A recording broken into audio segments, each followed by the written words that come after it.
નમસ્કાર મિત્રો, સ્વાગત છે તમારું આપણી આ યુટ્યુબ ચેનલમાં જેનું નામ છે ગુજરાતી જીકેની જમાવટ.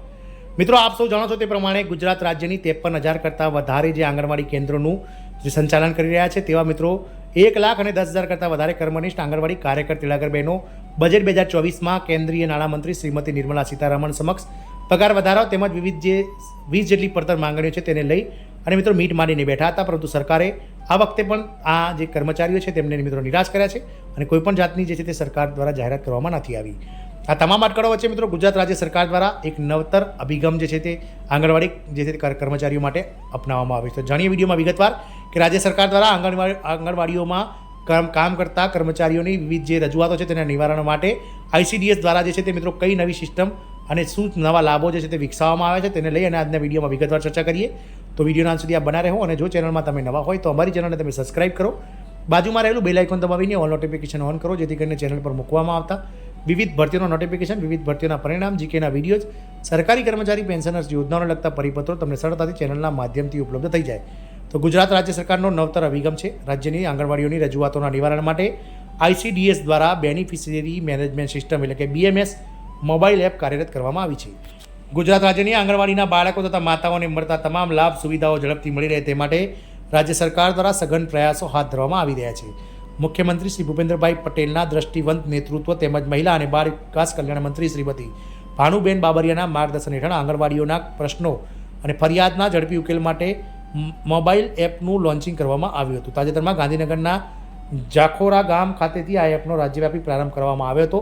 તેમાં મહિલા અને બાળ કલ્યાણ વિભાગની યાદીમાં જણાવવામાં આવ્યું હતું, બાળકો અને માતાઓને ગુણવત્તાયુક્ત અને પોષણક્ષમ આહાર આપી તેમનો સર્વાંગી વિકાસ કરવાના ઉમદા આશયથી રાજ્ય સરકાર દ્વારા અનેકવિધ યોજનાઓ અમલી છે, જેના કારણે ICDS યોજના અંતર્ગત કોમન બેનિફિશરી મેનેજમેન્ટ સિસ્ટમ એટલે કે BMS મોબાઈલ એપ બનાવવામાં આવી છે. આ એપના માધ્યમથી આંગણવાડી કક્ષાએ ઉદ્ભવતી સમસ્યાઓ, પ્રશ્નો જેવા કે આંગણવાડીઓની મરામત કે બાંધકામ, માનદ વેતન, ગ્રાન્ટના પ્રશ્નો, અનાજ જેવી અન્ય જરૂરી સામગ્રી સમયસર ના પહોંચવી જેવી બાબતોનો ઝડપી ઉકેલ લાવી શકશે.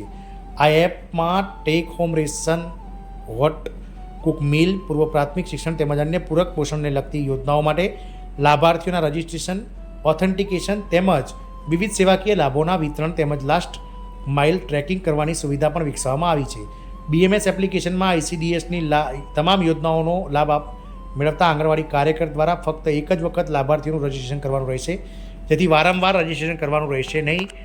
આ એપની એક ખાસિયત એ પણ છે કે તેમાં આંગણવાડી વિસ્તારના લાભાર્થીઓને પ્રજાલક્ષી યોજનાઓનો લાભ આપવા માટે આંગણવાડી કાર્યકર લાભાર્થીનું રજિસ્ટ્રેશન કરશે. ત્યારબાદ તેમની સ્ક્રીન પર જ તે લાભાર્થીને લાગુ પડતી યોજનાઓની વિગતો દર્શાવવામાં આવશે અને લાભાર્થી કઈ સેવાઓનો લાભ લેવા માંગે છે તેની અનુમતિ લાભાર્થી પાસેથી મેળવવામાં આવશે. આ ઉપરાંત લાભાર્થીનું ડુપ્લિકેશન ના થાય તે માટે આ એપ્લિકેશનને આરોગ્ય વિભાગના ટેકો ID તેમજ ભારત સરકારની પોષણ ટ્રેકર એપ્લિકેશન સાથે જોડવામાં આવનાર છે. ICDS યોજનાનો લાભ દરેક લાભાર્થીને સરળતાથી મળી રહે તેવા ઉમદા આશયથી ભવિષ્યમાં આ એપને આધાર સાથે લિંક પણ કરવામાં આવશે. આજનો બાળક કાલે યુવાન બનશે ને યુવાનો દેશનું ભવિષ્ય છે. તેમજ શિક્ષણ અને પોષણ, આરોગ્યની સુવિધાઓ તેમજ સર્વાંગી વિકાસને પ્રોત્સાહન આપવાની દિશામાં મહિલા અને બાળ કલ્યાણ વિભાગ ટેકનોલોજી આધારિત અનેક નવીન પ્રયાસો હાથ ધરી રહ્યો છે. તેનું આ એપ્લિકેશન એક ઉત્તમ ઉદાહરણ છે. આમ સરકાર દ્વારા હવે કર્મચારીઓના વિવિધ જે પ્રશ્નો છે તેને ઉકેલવા માટે આજે છે તે એપ્લિકેશન ટૂંક સમયમાં લોન્ચ કરવામાં આવનાર છે. જય હિન્દ, અસ્તુ.